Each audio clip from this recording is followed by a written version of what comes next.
More than anything, I was sent over 4 years ago to test the river out there in the Seine because we knew the Olympics were going to be there. That's my forte, is working with water.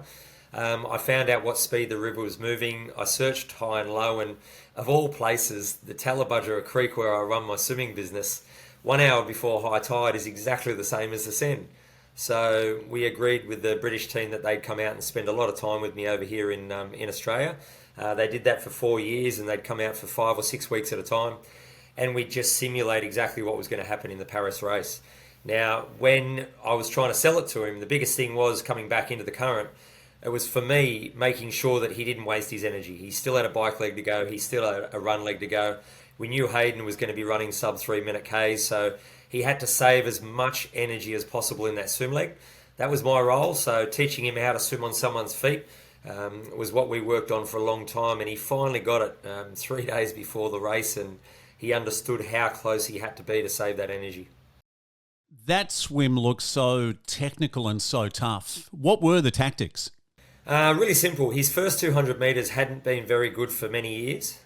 So for the last 2 years, his coach Adam Elliott and I have been working on how we could get his speed up. I think by recollection, when he started, his 50-metre sprint was about a 28. I think he got it down to about 26 by the time we came to the Olympics. But his job was to have a start where he didn't think about everyone else. In the past, he'd dive in and he'd look left, he'd look right. Do I go on that guy's feet? Do I go on that guy's feet? So my job was, I gave him a process, and the process we ran through was dive in, do as many strokes as you need to before you look up, take your first breath, do another few strokes, then sight. Don't worry about anyone else. Keep the blinkers on, go straight ahead. And if he put it all together right, his first 200 could be electric. And I got to tell you, it was the best 200 he's ever swam, and he was probably in about sixth or seventh spot, and that's never happened.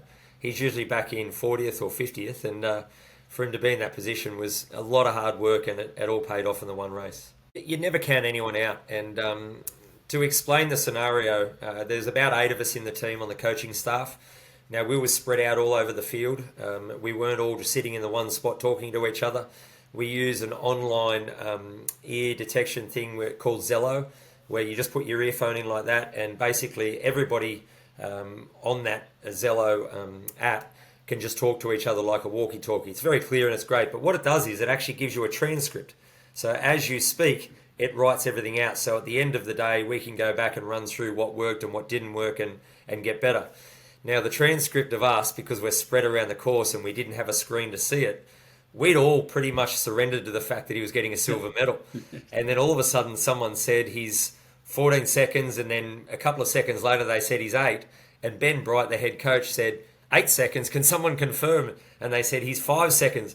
And he said, what's going on? I don't understand. Is someone lying? And it was just the most wonderful moment where on our Zello it came through, and it was just so exciting. I just can't believe he finished the race off like that.